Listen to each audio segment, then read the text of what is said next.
नमस्कार दोस्तों, मेरा नाम है मनोज और आप देख रहे हैं मनोज एजुकेशन। तो एक बार फिर से स्वागत है आपका हमारे इस चैनल में।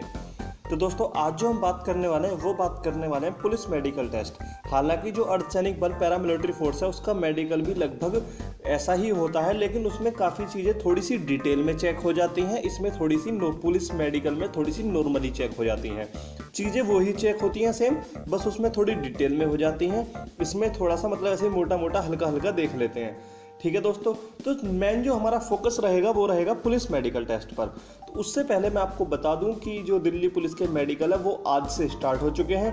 और आज तो नहीं, क्योंकि आज जिनका मेडिकल है उनमें से मैं किसी को अच्छी तरह से नहीं जानता हूं, लेकिन हाँ, कल जिनका मेडिकल है उनमें से 2 या 3 को मैं जानता हूं अच्छे से। तो इस बार मेडिकल में क्या क्या चेक हो रहा है, कैसे कैसे चेक हो रहा है, पूरा प्रोसेस मैं आपको 7 तारीख की सुबह तक पक्का बता दूंगा।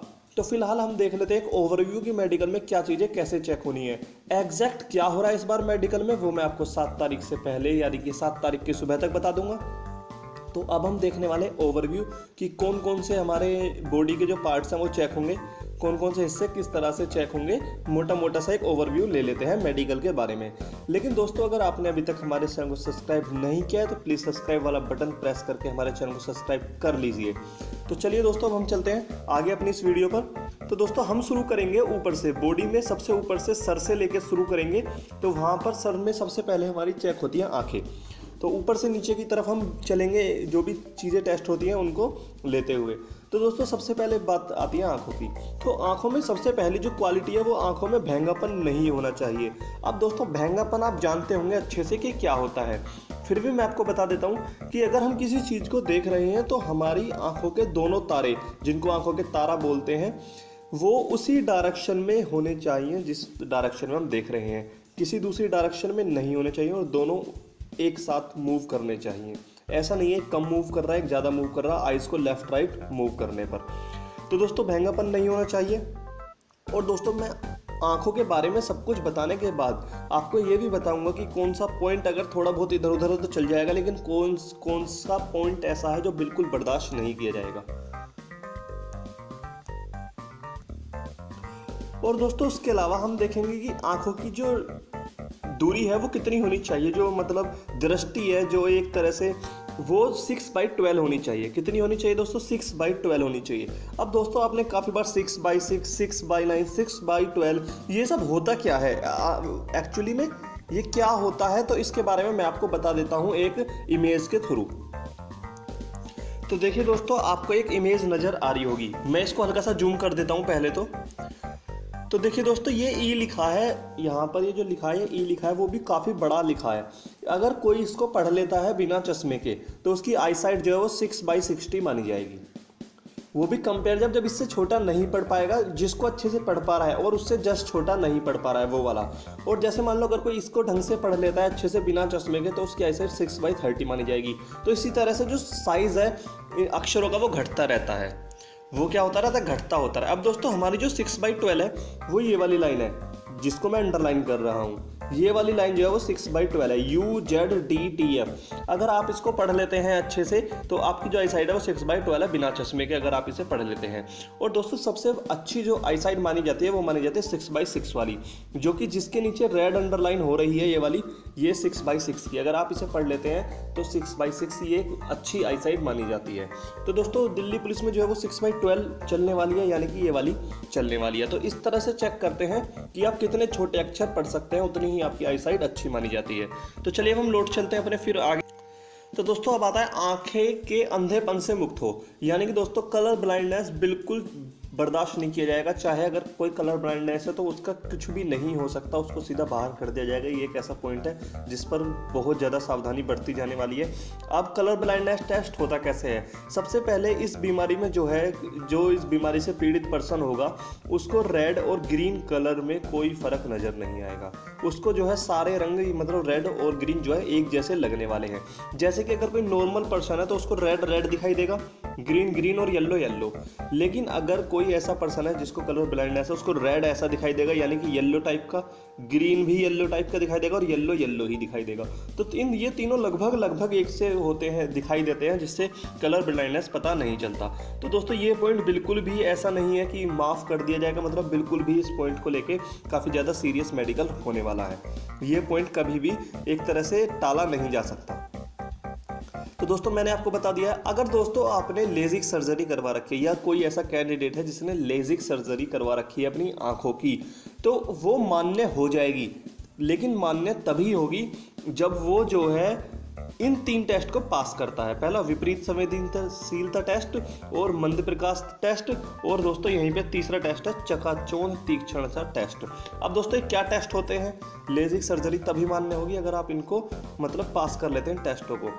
तो दोस्तों सबसे पहले आता है मंद प्रकाश टेस्ट, यानी कि इसमें ऐसा है पास करना होगा, यानी उसे रचौंधा तो नहीं आता, वह कम रोशनी में भी सामान्य की भांति देख सकता है। अब वो आपका टेस्ट होगा कि ऐसा तो नहीं है कि मतलब सामने से लाइट जलने पर आपको ऐसे चौंध लग जाता हो, आंखों में कुछ दिखाई ना देता हो, हल्का सा लाइट पे गाड़ी की लाइट के सामने आपको एकदम अचानक से ज़्यादा चौंध लग जाता हो, उसके आसपास का नजर ना आता हो। हालांकि बिल्कुल सामान्य अगर वो कंडीशन है लेजिक सर्जरी के बाद भी सामान्य की तरह देख सकता है, तो वो आप मंद प्रकाश टेस्ट जो है वो पास कर सकते हैं। उसके बाद विपरीत संवेदनशीलता टेस्ट पास करना होगा, वो भी गवर्नमेंट हॉस्पिटल में। और उसके बाद दोस्तों फिर क्या है? चकाचौंध तीक्ष्णता टेस्ट। अब विपरीत संवेदनशीलता टेस्ट क्या है दोस्तों? इसे कहते हैं कंट्रास्ट टेस्ट। इसमें जो है एक डार्क सर्किल होगा, फिर उससे लाइट सर्किल, फिर उससे लाइट सर्किल, इस तरह से होगा।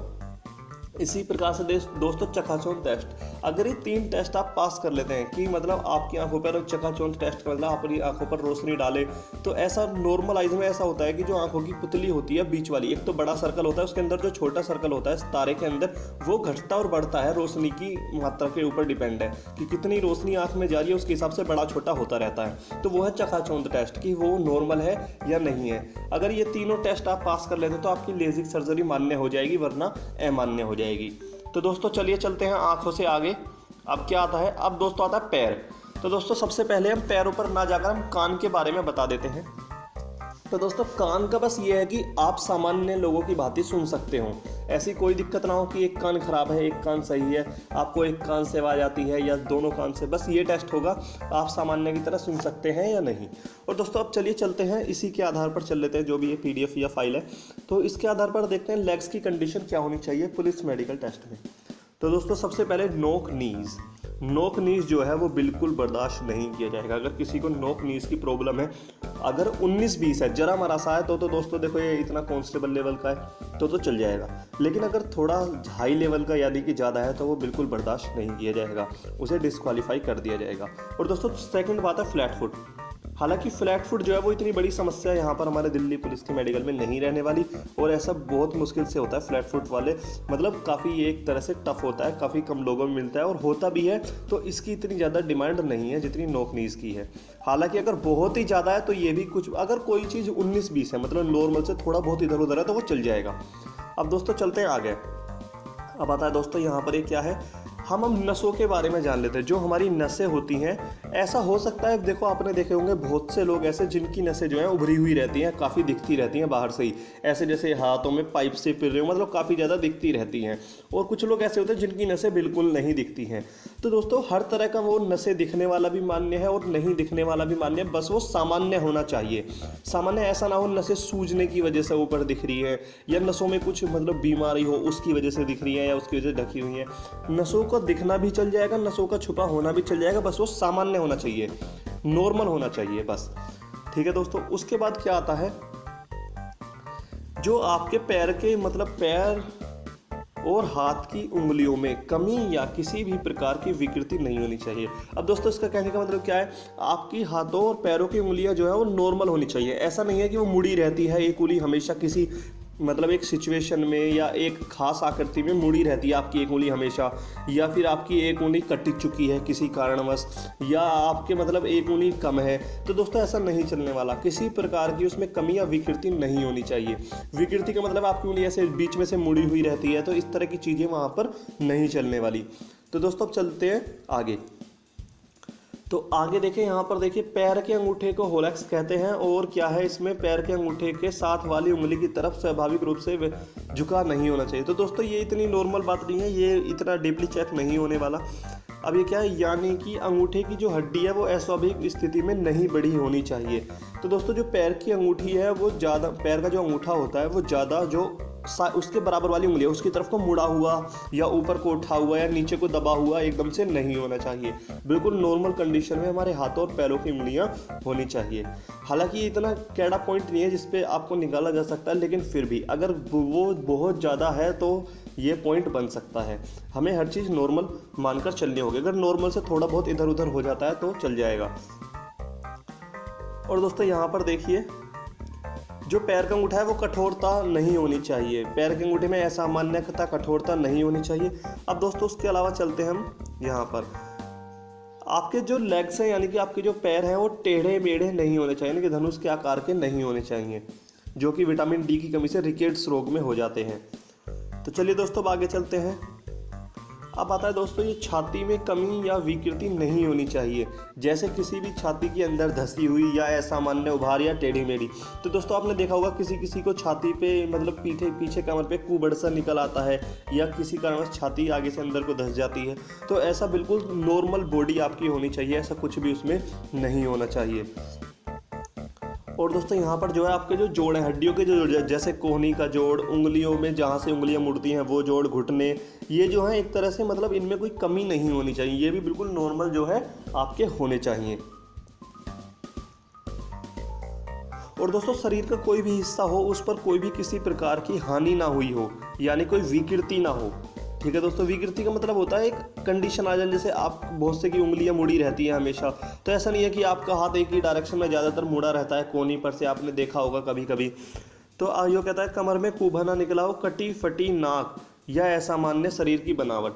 तो दोस्तों ऐसा कुब ना निकला हो कमर पर, या नाक जो है वो कटी फटी ना हो, मतलब कोई ज़्यादा बड़ा निशान चेहरे पर नहीं होना चाहिए ज़्यादा बड़ा, और असामान्य शरीर की बनावट नहीं होनी चाहिए, जैसा हमारा नॉर्मल शरीर होता है ऐसा ही होना चाहिए। अब दोस्तों यहाँ देखिए, कैंडिडेट का मानसिक और शारीरिक स्वास्थ्य अच्छा होना चाहिए तथा किसी प्रकार का शारीरिक दोष नहीं होना चाहिए, जैसे कि सुनने की क्षमता सामान्य होनी चाहिए जिससे वह कुशलता से अपने कर्तव्यों का पालन कर सके। तो दोस्तों इसमें जो है मेडिकल में जो है चाहे कोई किसी भी वर्ग का है, जनरल वाला है, ओबीसी वाला है, एससी वाला है, एसटी वाला है, किसी के लिए कोई छूट नहीं है। जैसे फिजिकल था ठीक उसी तरह सबको पास करना है, यस में और नो में। इसके कोई नंबर भी नहीं है कि नंबर के बाद मेरिट लगी, तो इसका कुछ नहीं है, सिर्फ क्या है आपको पास करना है मेडिकल टेस्ट। और दोस्तों अगर आपको लगता है कि आपको उन्होंने कोई पॉइंट बता दिया या आपके अंदर कोई मतलब कोई पॉइंट बता के आपको मेडिकल से बाहर कर दिया है, तो दोस्तों 15 दिन के अंदर उसको केस मतलब 15 दिन के अंदर उसको कहीं और चेक कराने के बाद मतलब जो भी कर सकते हैं वो 15 दिन के अंदर कर सकते हैं, या वो खुद ही आपको दिन देंगे कि 15 दिन तक अगर आपने ये चीज़ ठीक कर ली तो ठीक है, वरना मतलब पुनः टेस्ट करिए, वो आपको 15 दिन का समय देते हैं।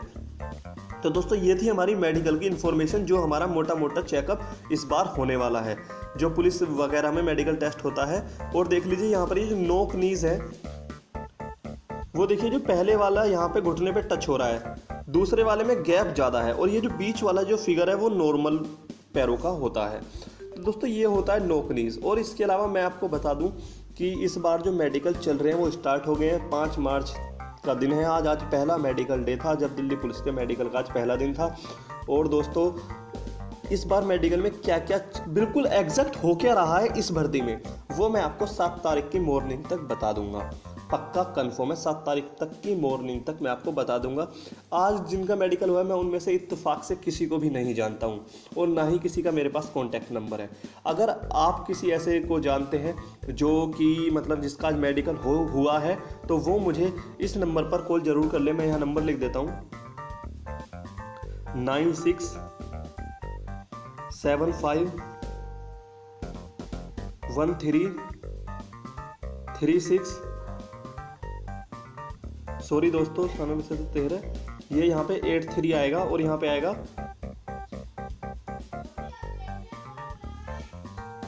तो ये दोस्तों नंबर है 9675131386 26 है 36 है। 1 मिनट दोस्तों मैं ज़रा कंफर्म कर लेता हूँ। तो दोस्तों ये मेरा नंबर है 9675138336। आप इस नंबर पर कॉल करके हमें जानकारी दे सकते हैं कि जो कैंडिडेट बाकी रह रहे हैं उनको, ताकि जानकारी मिल जाए कि मतलब मेडिकल में एग्जैक्ट इस बार हो क्या रहा है, कौन सा चेकअप पहले हो रहा है, कौन सा बाद में हो रहा है, कौन सा किस तरीके से चेक हो रहा है। तो दोस्तों आपकी बहुत मेहरबानी होगी कि अगर आप बाकी के लिए ये इन्फॉर्मेशन हमें दे दें इस नंबर पर कॉल करके, या कमेंट में अपना नंबर छोड़ सकते हैं, मैं आपको कॉल कर लूँगा। तो धन्यवाद दोस्तों, यही थी हमारी वीडियो।